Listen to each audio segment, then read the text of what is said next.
Veja, a geometria analítica estuda a geometria com auxílio da álgebra.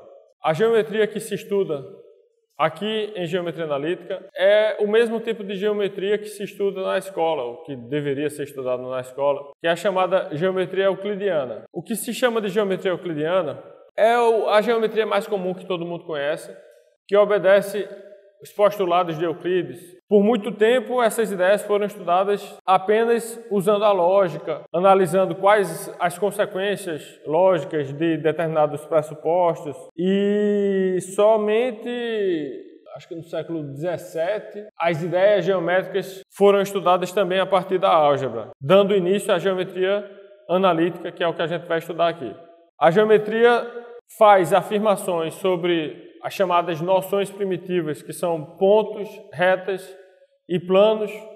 Essas noções primitivas não têm definição. Eu não posso dizer para vocês o que é um ponto, o que é uma reta, o que é um plano, de maneira precisa. Pelo menos essa é a abordagem clássica da geometria. A abordagem tradicional da geometria trata ponto, reta e plano como noções primitivas, que são coisas que não têm definição. Apesar de não ter definição, eu posso dar uma explicação informal para vocês sobre o que é um ponto, o que é uma reta, o que é um plano. Euclides tentou definir ponto dizendo que ponto é aquilo que não tem parte. Não tem parte significa que não tem dimensão, não tem comprimento, largura, profundidade. A gente costuma imaginar um ponto, né, como sendo uma bolinha, um círculo muito pequenininho. Por exemplo, a letra I acompanha, né, uma marquinha que a gente chama de ponto, o ponto do I aqui, né? Agora, se você olhar bem de perto, isso que a gente chama de ponto, ele tem dimensão. Ele vai medir, sei lá, 1 pixel de largura, 1 pixel de altura.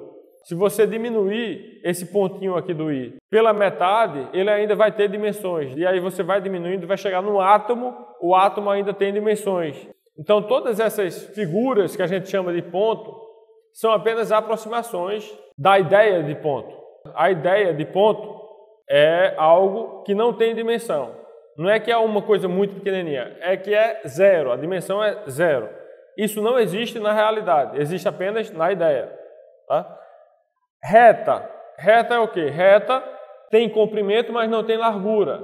E, normalmente, quando se fala reta, se imagina também uma figura infinita. Imagina aqui, a fronteira entre a região branca e a região azul desse slide. Essa fronteira é o que a gente poderia chamar de segmento de reta. Agora, se você imagina uma fronteira como esta, infinita de ambos os lados, quer dizer, para a esquerda ela é infinita, para a direita ela é infinita também, isso vai formar uma reta. Certo? Tem largura a fronteira entre o branco e o azul aqui? Tem largura? Não, não tem largura, é zero, a largura é zero. Então tem comprimento, não tem largura. Se eu considero que é infinito do lado esquerdo e também do lado direito, então isso é o que a gente poderia chamar de reta. Tá? Você também pode considerar metade de uma reta apenas. Metade de uma reta a gente chama de semi-reta. Agora, plano. O que é um plano? Um plano é, vamos dizer, a tela desse notebook aqui, só que prolongada infinitamente em todas as direções. Tá? Tanto para a esquerda, quanto para a direita, quanto para cima, quanto para baixo. Você prolonga e você vai ter um plano. Então, um plano é uma superfície sem curvatura, infinita em todas as direções, também não tem espessura. Tá? Você pode olhar para uma folha de papel sobre uma mesa e dizer, essa folha de papel é um pedaço de um plano. É quase isso, na verdade, porque a folha de papel tem espessura, né? E o plano não tem espessura, o plano tem espessura zero.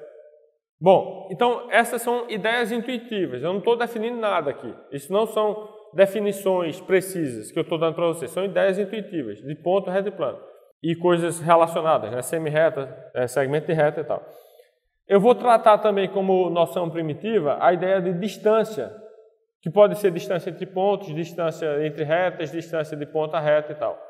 A gente costuma denotar pontos por letras latinas maiúsculas, como essas aqui, ABC, OPQ, maiúsculas, possivelmente acompanhadas de subscritos, P1, P2, Q1, Q2, etc. Retas, a gente costuma denotar por letras latinas minúsculas, principalmente R e ST, possivelmente acompanhadas de subscritos, R1, R2, S1, S2, etc. Planos a gente costuma denotar por letras gregas minúsculas, possivelmente acompanhadas de subscritos, principalmente a letra grega π, é muito usada para planos. Então a gente costuma denotar planos por π1, π2, etc. Eu vou denotar a distância entre objetos geométricos por dist. Então, por exemplo, se eu tenho dois pontos A e B, eu posso denotar por dist AB a distância entre esses dois pontos. Tá? Outros livros usam apenas o Dzinho. Vão escrever D, abre parênteses, AB, fecha parênteses. Eu escrevo dist. Eu vou denotar por EN, dessa forma aqui, E de traço duplo com sobrescrito N, o espaço euclidiano n-dimensional. O que é espaço euclidiano n-dimensional? A palavra espaço, ela às vezes é um pouco ambígua, porque ela pode se referir ao espaço tridimensional, que é esse espaço que está ao redor de vocês. Vocês estão aqui numa sala, essa sala tem comprimento, altura, largura. Então são 3 dimensões, tá? Essa sala, não apenas essa sala, mas tudo que está fora dela, né? O universo é entendido do ponto de vista euclidiano. Isso é o espaço euclidiano tridimensional. Aí eu vou denotar esse espaço por E3, dessa forma aqui, ó. Esse Ezinho com barra dupla e o 3 sobrescrito aqui no lugar do N. Isso é o espaço euclidiano tridimensional. Aí eu posso falar também de espaço euclidiano bidimensional, que é o quê? É um plano. Espaço euclidiano bidimensional é um plano. Qual plano? Qualquer um.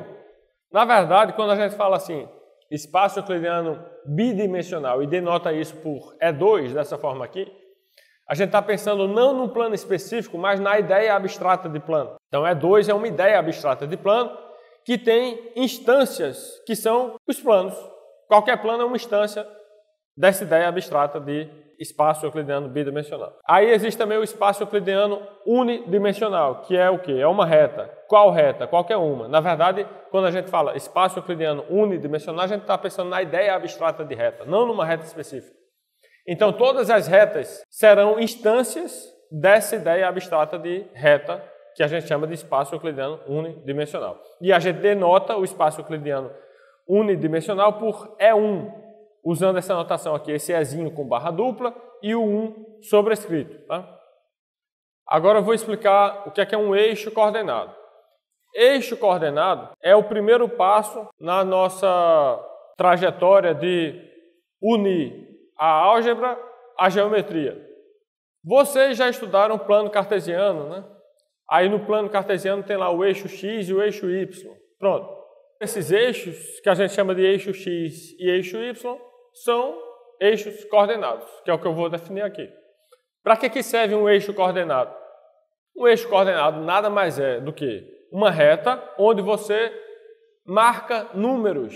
Na verdade, é uma reta acompanhada de uma correspondência bionívoca entre ponto e número. De tal maneira que para cada ponto na reta existe um único número associado a esse ponto, a gente chama esse número de coordenada, e para cada número real existe um único ponto nessa reta. Então a definição, de maneira um pouco mais formal, de eixo coordenado é a seguinte: um eixo coordenado é formado por uma reta e 2 pontos distintos sobre essa reta. Então eu tenho 3 coisas, certo? Uma reta e 2 pontos distintos sobre ela. Essas 3 coisas a gente costuma formalizar na matemática como uma tripla ordenada, que é simplesmente uma lista de 3 coisas, né? Primeiro a reta, depois o ponto O, depois o ponto P, sendo O e P pontos distintos sobre a reta. Aí a gente pode imaginar essa estrutura como mostra essa figura 1.1 aqui, ó. A reta R, 2 pontos distintos O e P sobre ela. Eu vou dizer que essa reta R é a reta suporte do meu eixo coordenado. Vou dizer que o ponto O é a origem do eixo coordenado e vou chamar o ponto P de marcação principal do eixo coordenado. Basicamente, para que serve esse ponto O e esse ponto P? Essa reta R, como eu disse, é uma reta onde eu quero colocar números. Eu quero associar cada ponto dela ao número, de maneira bionívoca. A função desse ponto O aí é justamente localizar onde é que eu vou colocar o 0. Tá? E a função do ponto P é localizar onde é que eu vou colocar o 1. Se eu sei onde é que está o 0 e se eu sei também onde é que está o 1, dá para imaginar, por exemplo, onde é que está o 2, onde é que está o 3, certo?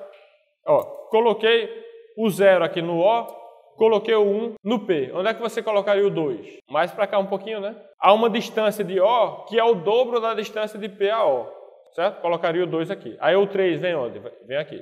Tá? Então, para você saber onde coloca cada número numa reta, basta que você saiba onde coloca o 0 e onde coloca o 1. O resto fica determinado, né? O menos 1 vai aparecer aqui, menos 2 vai aparecer aqui, certo? Cada coisa vai no seu lugar direitinho, se você já definiu onde é que quer colocar o 0 e onde é que quer colocar o 1. Esse lugar onde eu quero colocar o 0, eu chamo de origem. O lugar onde eu quero colocar o 1, eu chamo de marcação principal. Detalhe, essa é a minha definição, não necessariamente você vai encontrar essa definição em outros lugares por aí. Algumas coisas que eu estou falando aqui, sim, você encontra em outros lugares. Mas, por exemplo, marcação principal é o nome que eu estou dando para uma coisa que eu acho improvável que tenha em outro lugar também. Tá? Reta suporte você pode encontrar em outros livros, mas não necessariamente dentro de uma definição de eixo coordenado da forma como eu estou fazendo aqui. Resumindo, pode mudar alguns detalhes do meu material para outros e eu recomendo que vocês usem apenas o meu material, tá? Porque quando começar a aparecer definição diferente em outros livros, aí você pode se confundir. Então, depois eu indico outros livros que você podem usar, mas por enquanto só o meu material. Ó, eu tenho aí 2 pontos distintos sobre essa reta R, né, que eu chamei de O e P. Se eles são distintos, existe uma distância diferente de 0 entre eles. Eu vou chamar essa distância de unidade de medida. Então, o que é unidade de medida de um eixo coordenado? É a distância da origem até a marcação principal. Todo eixo coordenado tem uma orientação que é o sentido em que ele pode ser percorrido se eu quiser passar primeiro por O, depois por P. Certo? Aí a gente, toda vez que desenha um eixo coordenado, a gente costuma indicar também essa ponta de seta que indica em qual sentido eu posso percorrer o eixo se eu quiser ir de O para P. Esse sentido é importante porque ele vai dizer o sentido em que aumentam os números que eu vou colocar nesse eixo, né? As coordenadas dos pontos aumentam em que sentido? Aumentam no sentido indicado nessa seta aqui. Quer dizer, quem vai ser maior? A coordenada de x5 ou a coordenada de x4? De x5. De x5 vai ser maior. Entre x3 e x4, quem vai ser maior? A coordenada de x4 ou a de x3? A de x4. Então é isso que está indicando essa pontinha de seta aqui. Também eu já posso dizer quais desses pontos terão coordenadas negativas e quais desses pontos terão coordenadas positivas. Os pontos que estão no lado oposto de P com relação a O têm coordenadas negativas. E os pontos que estão do mesmo lado de P com relação a O têm coordenadas positivas. De preferência, evitar falar aqui de esquerda e direita, porque esquerda e direita sempre presume que já foi definido algum referencial, né? Quando eu falo aqui esquerda e direita apontando para o quadro, você tem o seu referencial, a maneira como você enxerga o quadro. É com relação a este referencial que você diz no quadro onde é que é a esquerda, onde é que é a direita, onde é que é cima, onde é que é baixo. Agora, se você tiver de cabeça para baixo, fica diferente, né? As coisas. Aí, na geometria, a gente assume que a gente está solto no espaço sem referencial nenhum, a menos que se introduza um referencial, certo? Então, de preferência, evitar falar cima, baixo, esquerda, direita, a não ser que você deixe claro que esse cima, baixo, esquerda, direita refere-se a uma figura particular e a forma como a gente vê essa figura. Continuando aqui. A minha ideia, como eu falei, é entender essa correspondência entre ponto e número que existe no eixo coordenado, né? Eu estou mostrando aqui um eixo coordenado e embaixo eu estou mostrando uma reta com alguns números marcados. No fundo é um eixo coordenado também, mas está servindo aqui apenas como uma ferramenta para a gente entender a correspondência que existe entre ponto e número num eixo coordenado, tá? Digamos que eu escolho esse ponto X aqui nesse eixo coordenado, tá? Eu quero dizer qual é o número associado a ele pelo eixo coordenado. Esse número vai ser chamado de coordenado. Mas, levando em consideração aquilo que eu falei, né, que eu quero colocar o 0 no O e o 1 no P. Qual número seria a coordenada desse ponto X?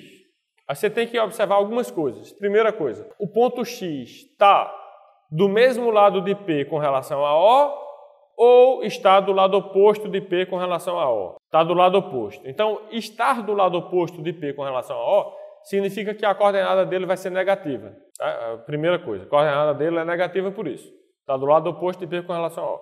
Outra coisa que você tem que ver é qual é a distância de x a O. A distância vai determinar o valor absoluto da coordenada desse ponto x. Vamos supor, não é o caso aqui, mas vamos supor temporariamente que x esteja a uma distância de O, que é o dobro da unidade de medida desse eixo. Se essa distância de O a x for o dobro da unidade de medida, considerando que o x está do lado oposto de P com relação a O, qual seria o número que eu daria ao x? Qual seria a coordenada? Essa distância aqui, suponha que é o dobro dessa. Qual seria o número que eu daria aqui? Eu já sei que é negativo, certo? Eu falei que era negativo porque está do lado oposto de P. Então é menos alguma coisa. Seria menos 1, o número que eu daria para o x? Seria menos 2? Estou supondo que a distância de x a O é o dobro da unidade de medida. Nesse caso, a coordenada de x seria menos 2. Agora, se eu obedecer o desenho aqui, né, o desenho me ajuda a perceber que o x, na verdade, ele não está a uma distância de O que é igual a 2 vezes a unidade de medida. Ele está um pouco mais próximo de O. Quer dizer, essa distância de O a x é 1, alguma coisa a distância de O a P. Tá? Então, isso indica que, na verdade, a coordenada do x, de acordo com como está o desenho aqui, não vai ser menos 2, vai ser, na verdade, menos 1, alguma coisa. Tá? Então, veja, para eu saber a coordenada de x, além de saber o sinal que eu já expliquei, eu tenho que pegar a distância de O a x e comparar essa distância com a unidade de medida. Você tem que se perguntar quantas unidades de medida cabem nesse segmento de O a x. Tá? Essa quantidade de unidades de medida que cabem aqui vai ser o valor absoluto da coordenada de x. Se cabem 2 unidades de medida, então o valor absoluto da coordenada de x é 2. Aí só considera o sinal depois. Se for negativo, fica menos 2 a coordenada. Tá? Então, ó, resumindo, qual é o número x que eu vou associar a esse ponto x? Vai depender de duas coisas. E se o ponto x está do mesmo lado ou do lado oposto de P com relação a O, isso a gente já viu e está do lado oposto, o que significa que a coordenada é negativa. Segundo, a distância de O a x é quantas unidades de medida? Isso equivale a perguntar qual é o quociente dessa divisão aqui. Ó. Divide distância de O a x pela unidade de medida. Isso vai ser o valor absoluto da coordenada desse ponto. Pronto. Vamos agora pegar outro ponto x, está do outro lado agora. Do outro lado significa que agora x está do mesmo lado de P com relação a O e, consequentemente, a coordenada desse ponto x é positiva. Qual é o valor absoluto dessa coordenada? Pega a distância de O a x e divide pela unidade de medida. Isso é a mesma coisa de perguntar quantas unidades de medida cabem nessa distância de O a x. Pronto, depois que eu divido distância de O a x por U, eu tenho o valor absoluto da coordenada. Já sei que essa coordenada é positiva porque x está do mesmo lado de P com relação a O, então pronto, a coordenada desse ponto x vai ser esse número aqui, ó, distância de O a x dividido por U.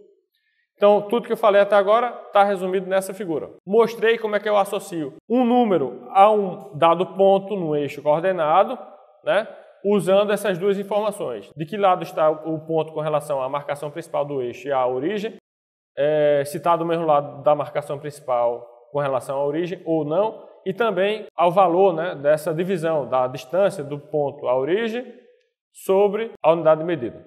Pronto. Aí a gente pode falar também da correspondência voltando. Dado um número, qual é o ponto que tem como coordenada esse número? Tá? Essa é a correspondência voltando agora. De número para ponto e não de ponto para número.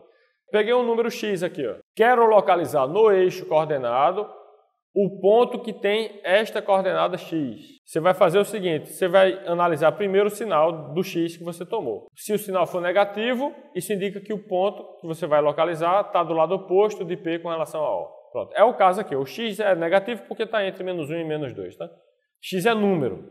Quero associar um ponto a ele. O ponto vai ser do lado oposto de P com relação a O. Agora, para eu saber exatamente a localização do ponto, não basta dizer que está do lado oposto de P com relação a O. Eu tenho que dizer também qual é a distância desse ponto x que eu quero localizar até a origem. E essa distância tem que ser tal que, quando eu dividir a distância pela unidade de medida, isso me dê o valor absoluto do número x que eu tomei aqui. Né? Distância dividido por u igual a x significa que essa distância é u vezes x. A distância é u vezes x se o x for positivo, só que como o x é negativo, você pega, na verdade, o menos x e multiplica por u. Essa é a distância. Tá? Agora, peguei um x do outro lado, do lado positivo, faço o que para localizar o ponto correspondente a ele? como é positivo, o ponto vai estar do mesmo lado de P com relação a O. Em qual distância de O está esse ponto X? A distância tem que ser tal que quando eu divido por U, o resultado é X. Então, se a distância dividida por U dá X, então essa distância tem que ser U vezes X. Certo? Então, pronto, essa figura resume a correspondência de número para ponto. Aqui eu estou mostrando mais alguns exemplos. Ó. Raiz de 3 corresponde a um ponto que está do mesmo lado de P com relação a O e dista da origem exatamente raiz de 3U. O ponto x2, quando coincide com P, eu já sei que tem coordenada 1, porque P é o ponto com coordenada 1. Se eu tenho um ponto x3 do lado oposto de P com relação a O, que dista de O 2U, então a coordenada dele vai ser menos 2. Por quê? Primeiro porque o valor absoluto tem que ser 2, já que a divisão de 2U por U dá 2. E segundo porque o sinal tem que ser negativo, já que ele está do lado oposto de P com relação a O. Então, tem vários outros casos aqui que você pode ver depois com mais calma, mostrando qual é a relação entre ponto e número no eixo coordenado. É importante ter em mente que essa unidade de medida não é necessariamente 1, tá? É qualquer número. Um eixo coordenado, como eu falei no início, é simplesmente uma reta com dois pontos distintos sobre essa reta. O ponto O e o ponto P são pontos distintos sobre ela. O ponto O e o ponto P podem estar a qualquer distância. Pode ser 5 a distância entre O e P, pode ser 7, pode ser π, certo? Pode ser qualquer número positivo. Então não confunda a distância de O a P com a distância de 0 a 1. A distância de O a P pode ser qualquer coisa, qualquer número positivo. Distância entre números é uma coisa, distância entre pontos é outra. Quando eu falar de distância de 0 a 1, distância entre 0 a 1 é 1. Mas distância entre a origem e a marcação principal de um eixo coordenado não necessariamente é 1. A gente costuma desenhar um eixo coordenado assim. Ó. Aqui eu estou indicando qual é a reta suporte, estou indicando a orientação do eixo por meio dessa pontinha de seta. Dá para saber também onde é que está a origem do eixo, porque é claro que a origem é o ponto de coordenada 0, então a origem é aqui. A marcação principal é o ponto de coordenada 1, então a marcação principal está aqui. Então tenho todas as informações necessárias para definir um eixo coordenado. Né? Nessa figura você já entende qual é o eixo coordenado aí. Às vezes a gente omite alguns números no eixo coordenado. Se eu der para vocês um eixo coordenado desenhado dessa forma aqui, você vê que eu não estou mostrando menos 1, não estou mostrando 1, mas dá para saber que 1 é a coordenada do ponto médio entre os pontos de coordenadas 0 e 2. Então, o 1 seria marcado por aqui, o menos 1 seria marcado por aqui. Pode ser assim também, ó.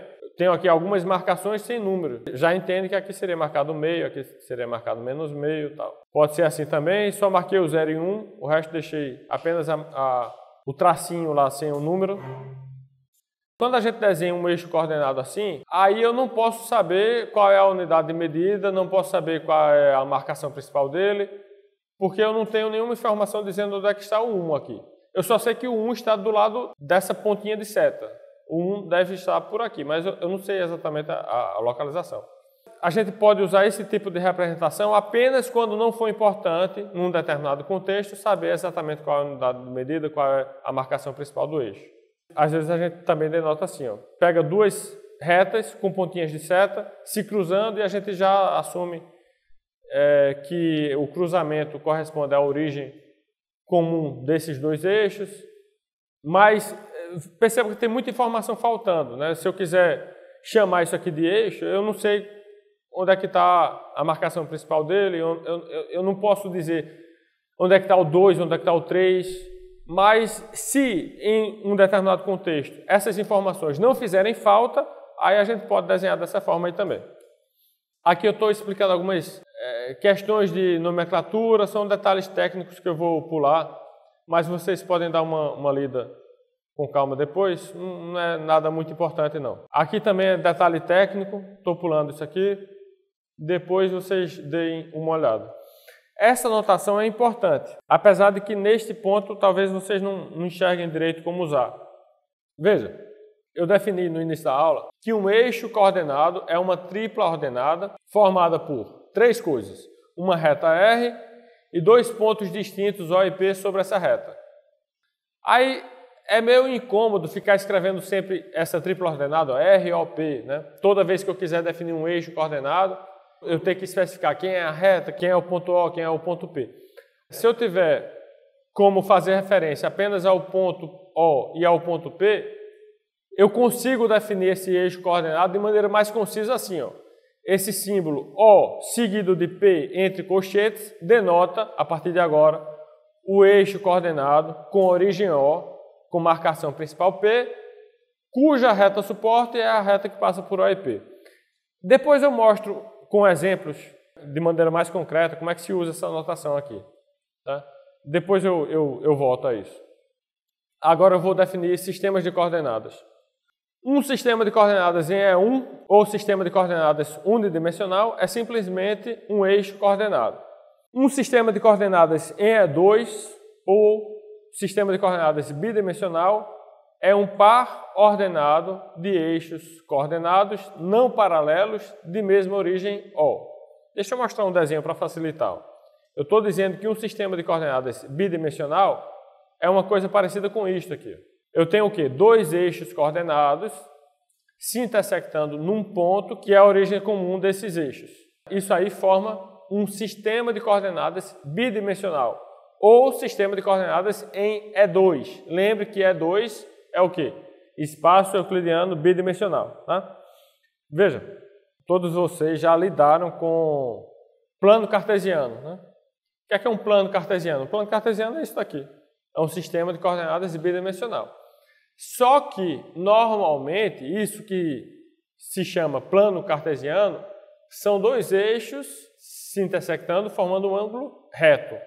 E aqui eu não vou exigir que o ângulo formado pelos eixos de um sistema de coordenadas seja necessariamente um ângulo reto. Ou seja, eu estou generalizando um pouco a ideia de plano cartesiano.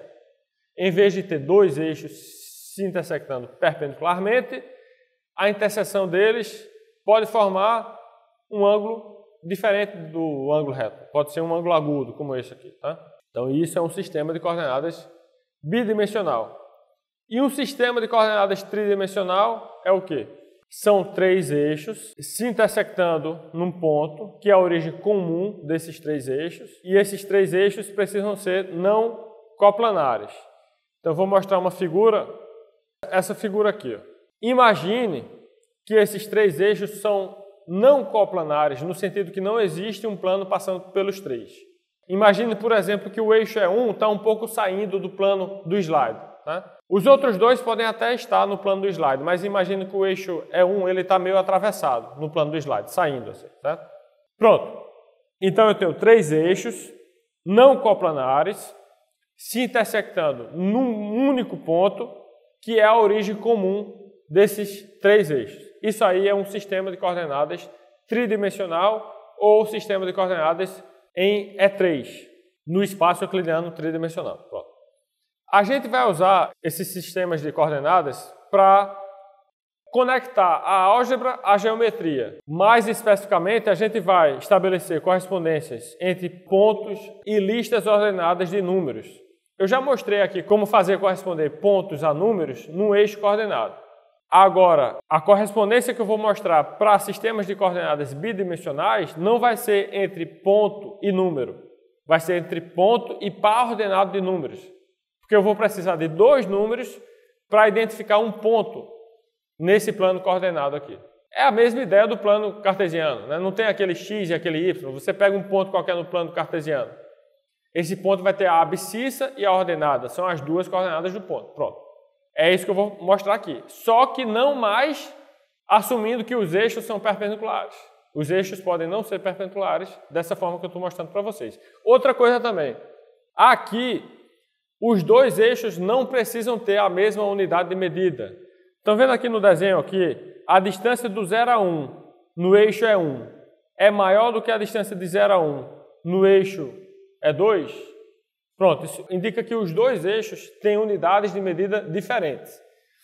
Distância de 0 a 1, como números, número 0, número 1, é 1. Agora, a distância entre ponto de coordenada 0 e ponto de coordenada 1 no eixo E1 vai ser essa distância aqui, que é diferente da distância entre os pontos de coordenadas 0 e 1 no outro eixo. Aí, analogamente, para um sistema de coordenadas tridimensional, é necessário que os três eixos se intersectem num único ponto e este ponto de interseção seja a origem comum dos três eixos. Além disso, os três eixos não podem ser coplanares, eles têm que ser não coplanares. Não coplanar significa que eu não posso passar um plano pelos três ao mesmo tempo. Agora, eu vou explicar como é que é feita a correspondência entre ponto e coordenadas desse ponto num sistema de coordenadas. Essa explicação ela pode ser dada para sistema de coordenadas unidimensional, bidimensional ou tridimensional.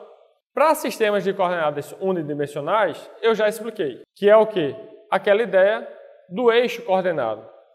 Porque o que é um sistema de coordenadas unidimensional? Um sistema de coordenadas unidimensional é simplesmente um eixo coordenado. Então, é aquela ideia que eu já expliquei. Não tem mais nada a falar sobre isso. Vamos agora para sistema de coordenadas bidimensionais. Eu quero associar a um dado ponto nesse plano coordenado um par de números, que eu vou chamar de par de coordenadas desse ponto. Veja que nessa figura, né, você tem eixos E1 e E2. É importante saber qual é o primeiro eixo e qual é o segundo eixo. Se você não sabe qual é o primeiro e qual é o segundo, não tem como saber associar coordenadas a pontos aí. E como é que eu sei qual é o primeiro e qual é o segundo? É pelo nome que eu dei ao eixo. Tem nome E1, nome E2. São os nomes dos eixos que eu dei aí. Poderia ter chamado de X e Y também. Eu não estou usando X e Y exatamente para você se libertar, para você entender que X e Y são apenas nomes, tá? Por isso eu estou chamando de E1 e E2. Aí, como é que eu sei quem é o primeiro e quem é o segundo? É pelo nome? Não é pelo nome. É pela forma como foi definido o sistema de coordenadas. Está aqui em cima dito o seguinte: para um sistema de coordenadas bidimensional sigma com eixos E1 e E2. Esse par de eixos indica quem é o primeiro e quem é o segundo. O primeiro é E1, que é ele que aparece na primeira posição do par ordenado aqui. E depois vem E2, tá? Se eu tivesse escrito E2 aqui, E1 aqui, E2 seria o primeiro, E1 seria o segundo. Bom, aí o que é que você vai fazer para identificar as coordenadas desse ponto X nesse sistema de coordenadas? Eu acredito que a forma como vocês estão acostumados a fazer no plano cartesiano é pensando em retas perpendiculares. Deixa eu abrir uma anotação aqui, só para relacionar a explicação que eu vou dar com a explicação que provavelmente vocês conhecem até o momento. Tenho aqui um plano cartesiano, tá? Aqui o eixo Y, aqui o eixo X. Escolhi um ponto. Como é que eu identifico as coordenadas desse ponto? Eu imagino que a forma como vocês fazem isso é pensando em retas perpendiculares. Passe por esse ponto uma reta perpendicular ao primeiro eixo, para saber onde é que corta aqui. Aí depois passe pelo ponto uma reta perpendicular ao segundo eixo. Pronto. Passou essas retas perpendiculares, aí é só ver aqui onde é que corta o eixo X. Vamos dizer que cortou no 4. Onde é que corta o eixo Y? Vamos dizer que cortou no 5. Então pronto. Então as coordenadas desse ponto são 4 e 5. Né? Bom, eu estou relembrando isso aí para enfatizar qual é a diferença desse procedimento com o procedimento que eu vou explicar agora. E a diferença é, a gente não vai trabalhar com retas perpendiculares. A gente vai trabalhar com retas paralelas. Então essa primeira reta que eu passei aqui, cortando o eixo X, eu tinha dito que era uma reta perpendicular ao eixo X. Agora você vai pensar nela não como sendo uma reta perpendicular ao eixo X, mas como sendo uma reta paralela ao eixo Y. Da mesma forma, a outra que eu disse que era perpendicular ao eixo Y, você vai pensar nela como sendo uma reta paralela ao eixo X. Certo? Dessa forma, a gente consegue generalizar para sistemas que não têm eixos perpendiculares.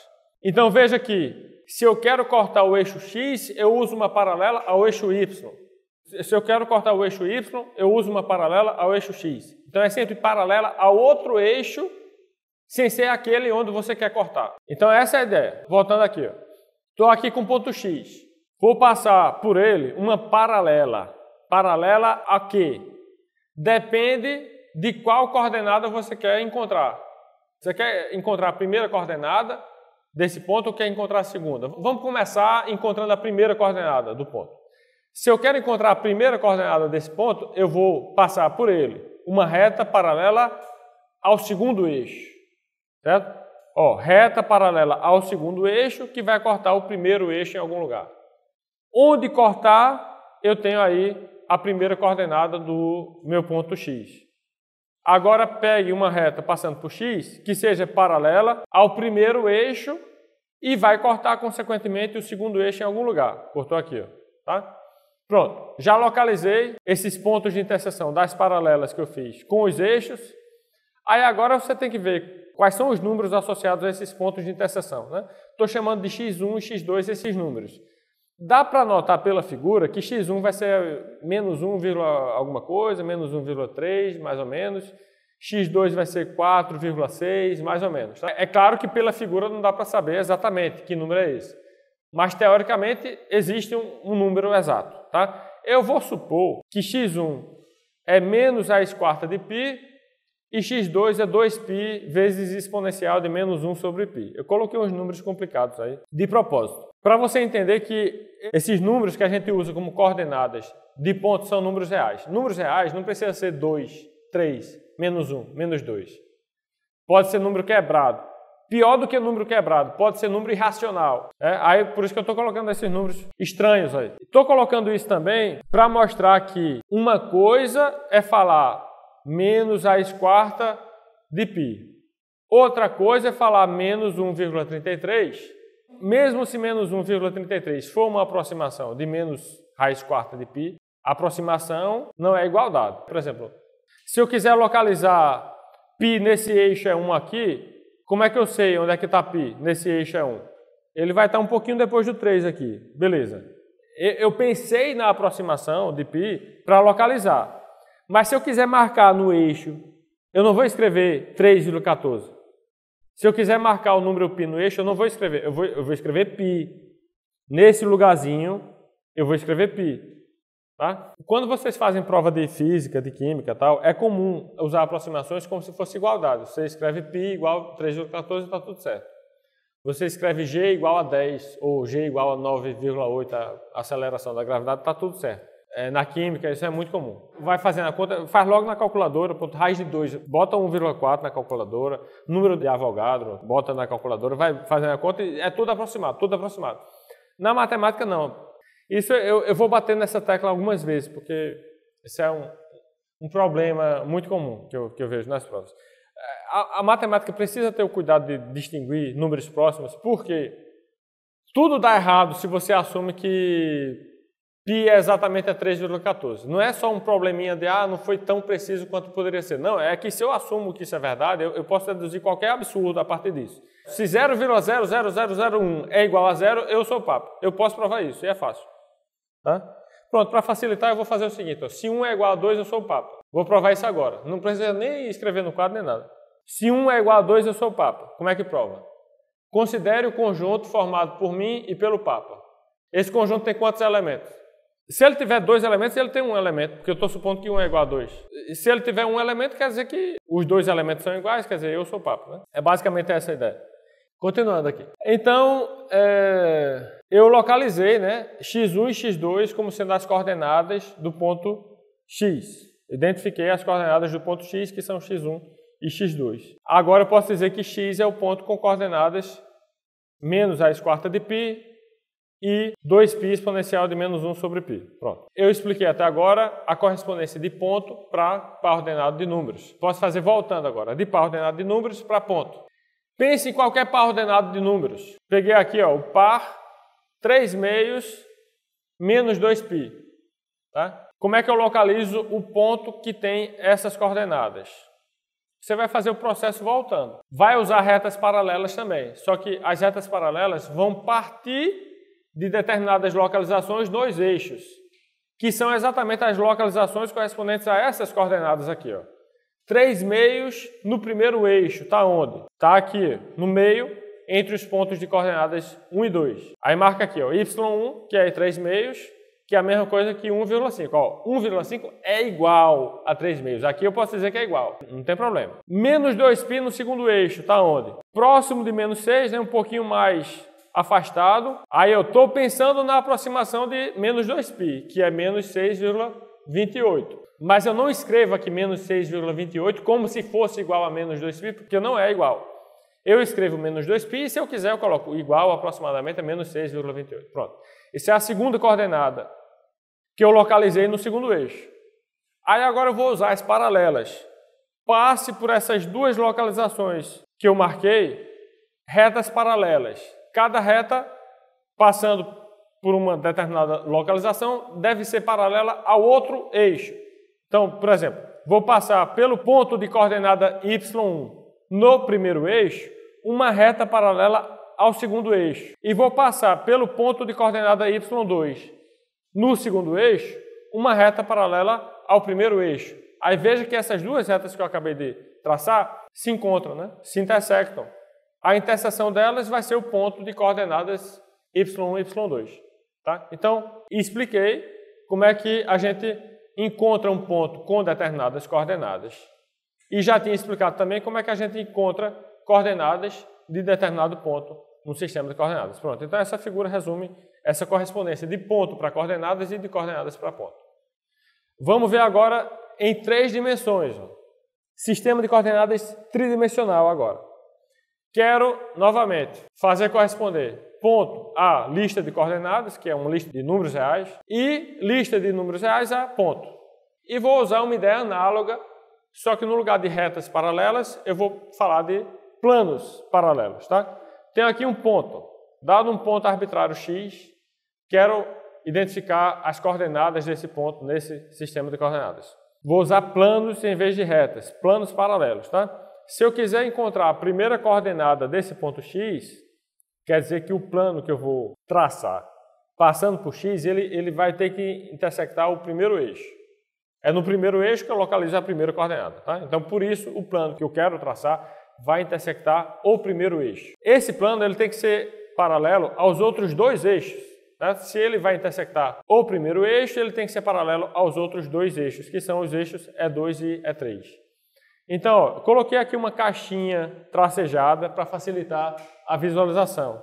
Tente imaginar nessa caixinha qual é o plano que passa pelo ponto X paralelamente aos eixos E2 e E3. Tente visualizar esse plano aí. Plano que passa por X paralelamente aos eixos E2 e E3. Vou dizer onde é que está, viu? É esse plano aqui, né? Eu falei no início que plano é uma figura infinita, né? É como se fosse uma folha de papel retinha, sem curvatura, infinita em todas as direções. Aí, de repente, aparece no desenho aqui uma figura finita, limitada, e eu digo que é um plano. Eu estou dizendo que é um plano porque eu não posso desenhar um plano inteiro. O plano é infinito, não vai caber aqui no slide, tá? Então, quando eu disser este plano, me referindo a essa região cinza, você tem que entender que o plano não acaba aqui no desenho, o plano é infinito. Da mesma forma, os eixos são infinitos também. E3 não acaba aqui, ele se prolonga, tanto para cima quanto para baixo aqui. Esse plano se prolonga em todas as direções aqui. É apenas uma figura de parte do plano. Você tem que entender que o plano é infinito. Bom, aí fiz aqui o plano passando por X, paralelamente aos eixos E2 e E3. Esse plano vai cortar o eixo E1? Se sim, onde? Aí tenta enxergar direito essa caixinha que eu desenhei. Ó. Veja que essa caixinha, ela está, vamos dizer assim, atrás do plano que passa pelos eixos E1 e E3. E essa face destacada da caixinha corta o eixo E1 exatamente no 2. Aí estou passando por X um plano paralelo aos eixos E2 e E3 que corta o eixo E1 no 2. Isso significa que a primeira coordenada do ponto X é 2. Estou chamando de X1 essa primeira coordenada. Tá? Agora, se eu quiser encontrar a segunda coordenada do ponto X, faz o quê? O mesmo procedimento. Quero passar por X um plano que vai cortar o eixo E2 e que é paralelo aos eixos E1 e E3. Sempre é paralelo aos outros eixos, os outros tirando aquele onde você quer intersectar. Se eu quero intersectar no segundo eixo, eu vou procurar um plano que seja paralelo aos outros eixos, que são o primeiro e o terceiro. Ou seja, plano paralelo aos eixos E1 e E3.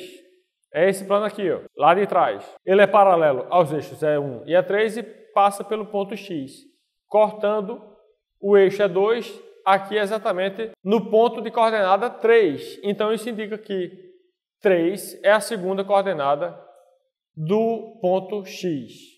Para achar a terceira coordenada, o procedimento é análogo. passa por x um plano paralelo aos eixos E1 e E2, que vai ser esse plano de baixo aqui. Esse plano de baixo corta o eixo E3 onde? No menos 2. Então, menos 2 é a terceira coordenada do ponto x. Então, eu encontrei as três coordenadas do ponto x aí. Ó. Ponto x tem coordenadas 2, 3, menos 2. Vamos ver agora a correspondência voltando de números para ponto, quer dizer, de coordenadas para ponto. Escolha uma tripla ordenada de números reais. Vou escolher aqui ó, a tripla ordenada menos 4, 2, 1. Um detalhe, a gente chama de tripla ordenada porque a ordem dos números nessa estrutura importa, certo? É diferente de conjunto. No conjunto, a ordem dos elementos não importa, né? Num par ordenado, numa tripla ordenada, a ordem importa. Então, ó, eu tenho aqui as coordenadas menos 4, 2, 1. O que é que eu vou fazer? Primeiramente, eu vou localizar esses números nos respectivos eixos. Menos 4 eu vou procurar no primeiro eixo. Onde é que está menos 4 no primeiro eixo aqui? Ó? Aqui, né? Então, marca aí, ó, menos 4 no primeiro eixo. Agora, o 2 no segundo eixo. Aqui. Ó. E o 1 no terceiro eixo. Aqui. Pronto. Estou fazendo a correspondência voltando de número para ponto.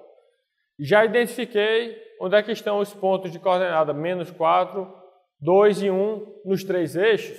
Agora eu vou passar planos por essas localizações, cada plano sendo paralelo a dois eixos. Se eu quiser passar um plano aqui ó, pela posição menos 4 do primeiro eixo, esse plano ele tem que ser paralelo aos outros dois eixos, que são os eixos E2 e E3. Estou colocando aqui uma caixinha tracejada para facilitar a visualização.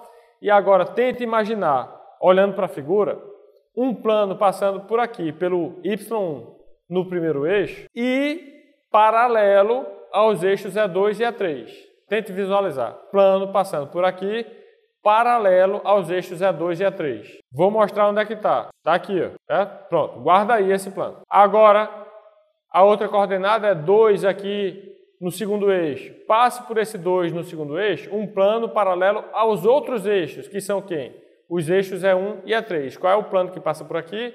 Paralelamente aos eixos E1 e E3. Tente visualizar aí na caixinha. Vou mostrar qual é. Ó. Lá de trás. Está aqui. Agora, a última coordenada é esse Y3 igual a 1, né? No eixo E3. Passe por aqui um plano paralelo aos eixos E1 e E2. Que plano é esse? Vai ser o de cima aqui. Pronto, eu tenho três planos agora. Dá para notar que esses três planos se intersectam num único ponto, que é esse ponto Y aqui. Isso mostra que esse ponto Y é o ponto de coordenadas Y1, Y2 e Y3. Tá? Então eu mostrei como é que associa ponto a coordenadas e também como é que associa coordenadas a ponto. A correspondência é biunívoca, ou seja, de 1 para 1. Nenhum ponto fica faltando sem coordenadas, nenhuma tripla de coordenadas fica faltando sem um ponto. Pontos distintos têm coordenadas distintas, listas distintas de coordenadas têm pontos distintos associados a elas. Eu vou denotar por gama sigma, a partir de agora, a função que pega um ponto e associa as coordenadas desse ponto. Assim, ó, se eu escrever gama sigma de x igual a x1, x2, etc., xn, eu estou querendo dizer que esses números x1, x2, etc., xn são as coordenadas de x com relação ao sistema de coordenadas sigma. Então, gama sigma é coordenadas. Gama sigma de x é coordenadas de x com relação a sigma. Eu vou também introduzir um símbolo para falar de ponto com determinadas coordenadas. Se eu escrever assim, x é igual a gama sigma inversa de x1, etc., xn, eu estou querendo dizer que x é o ponto que tem as coordenadas x1, etc., xn. Veja a diferença entre gama sigma e gama sigma inversa. Gama sigma pega um ponto e dá as coordenadas. Gama sigma inversa pega coordenadas e dá o ponto. Tem outro método que é usado na prática para associar coordenadas a pontos e pontos a coordenadas, que é o método dos caminhos. Na prática é melhor usar ele, tá? Por quê? Se você for usar esse método aqui da interseção dos planos, fica difícil desenhar os planos, certo? Eu fiz primeiro por esse método porque é a definição que eu estou adotando. Mas a importância desse primeiro método é mais teórica. Imagine você, ó, tendo que desenhar esses planos aqui, ó. Não é fácil desenhar esses planos aí para saber a interseção, para saber onde é que é o ponto, tá? Então, é mais assim uma coisa teórica, essa primeira explicação aqui. Vamos ver na prática como é que faz. Ó. Suponha que você queira identificar as coordenadas desse ponto X daqui. No desenho eu já estou dizendo quem são as coordenadas, mas faça de conta que você está tentando descobrir ainda quem são as coordenadas. Tá? Você vai fazer um caminho saindo da origem do sistema de coordenadas até o ponto que você está estudando. Esse caminho ele deve ser formado por trechos retilíneos paralelos aos eixos. Quer dizer, cada trecho do seu caminho deve ser paralelo a algum eixo. Dessa forma aqui. Ó. Primeiro trecho paralelo ao eixo é 3. Segundo trecho paralelo ao eixo é 1. Terceiro trecho paralelo ao eixo é 2. Tá vendo? Formei o caminho saindo da origem até o ponto. Sempre por segmentos de reta paralelos aos eixos. Depois que você fizer o caminho, e tem várias possibilidades, tá? Para esse caminho, tem outras possibilidades também, mas depois que você escolher um caminho partindo da origem até o ponto, por trechos retilíneos paralelos aos eixos, para cada trecho desse caminho, você vai ver. Primeiro trecho é paralelo a qual eixo? Ao eixo é 3. Eu estou percorrendo esse trecho no mesmo sentido ou no sentido contrário de E3? Sentido contrário. Se o sentido é contrário, tem um sinal de menos que vai aparecer na terceira coordenada do ponto. Por que na terceira? Porque eu estou aqui num trecho paralelo ao terceiro eixo. Né? Tudo que for paralelo ao terceiro eixo diz respeito à terceira coordenada do ponto que você tem aqui. Certo? E se for no sentido contrário a esse eixo, quer dizer que a terceira coordenada é negativa. Qual é o valor absoluto dessa terceira coordenada? Isso vai depender da distância que você percorreu nesse trecho. A distância que você percorreu nesse trecho é quantas unidades de medida do eixo é 3? 2 unidades de medida do eixo é 3. Tá? Então, eu já estou vendo que a terceira coordenada do ponto X é menos 2. Por que é a terceira coordenada? Porque eu estou olhando aqui para um trecho que é paralelo ao terceiro eixo coordenado. Por que é menos o sinal? Porque eu estou me deslocando no sentido contrário ao eixo. Por que é 2 o valor absoluto? Porque eu me desloquei 2 unidades de medida nesse primeiro trecho. Cada trecho vai falar sobre uma coordenada. Não necessariamente o primeiro trecho vai falar sobre a primeira coordenada. Eu estou vendo aqui que o primeiro trecho está falando sobre a terceira coordenada. Por quê?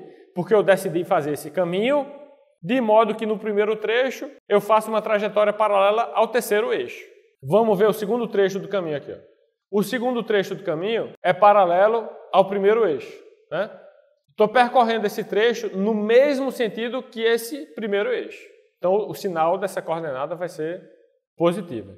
Qual é a coordenada que eu estou estudando agora? Se eu estou no segundo trecho, que é paralelo ao primeiro eixo, eu estou falando da primeira coordenada. Certo? Então, a primeira coordenada é positiva porque nesse segundo trecho, que é paralelo ao primeiro eixo, eu estou fazendo um movimento no mesmo sentido desse eixo. O valor absoluto dessa coordenada vai ser o quê? Ó? Esse deslocamento aqui corresponde a 2 unidades de medida desse eixo é 1. Então vai ser 2 positivo. Primeira coordenada vai ser 2 positivo. E por fim, o terceiro trecho do meu caminho, ele percorre 3 unidades de medida do segundo eixo, ó, no mesmo sentido que esse eixo. Então isso me diz que a segunda coordenada do ponto X é 3 positivo. Tá? Com a prática, isso aí fica fácil, aí não é difícil não. Ó, vou mostrar outro caminho. Esse aqui, ó, vai por aqui, vai por aqui, vai por aqui. Percorri 3 unidades no mesmo sentido que o eixo é 2. Isso me diz que a segunda coordenada é 3. Próximo trecho aqui, ó, estou me deslocando 2 unidades de medida no mesmo sentido que é 1. Então, primeira coordenada é 2. Aí você vai anotando. Segunda coordenada a gente viu que é 3. Primeira, estou vendo agora que é 2. A terceira, aí vem aqui, ó, estou deslocando 2 unidades no sentido contrário ao eixo é 3. Então, a terceira coordenada é menos 2. Bom, essas figuras aqui estão no slide que vocês vão baixar do site. Aí vocês pratiquem, vejam lá, pega lá e pratica, tá? Aí tem também exercícios resolvidos mais para frente. Isso aqui é só uns detalhes antes dos exercícios. Vou falar rapidamente isso aqui, ó. Plano coordenado é o quê? É um plano onde foi adotado um sistema de coordenadas bidimensional. Espaço coordenado é o quê?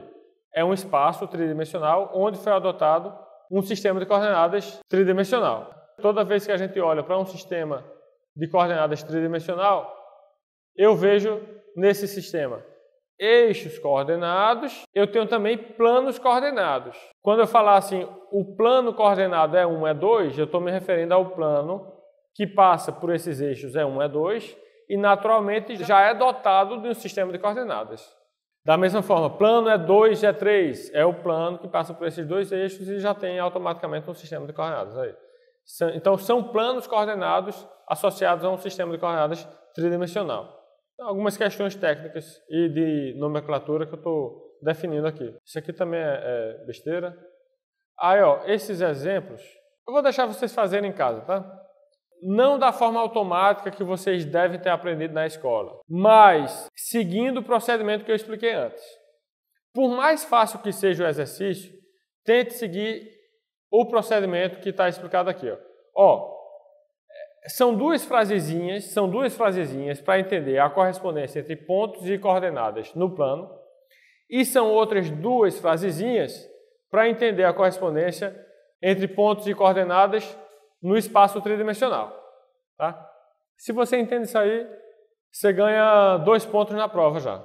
Agora, claro que tem que praticar, e quando for praticar, lembre dos procedimentos que eu expliquei aqui. Tanto o primeiro, a definição, é importante tentar praticá-la também, quanto esse dos caminhos. Tá?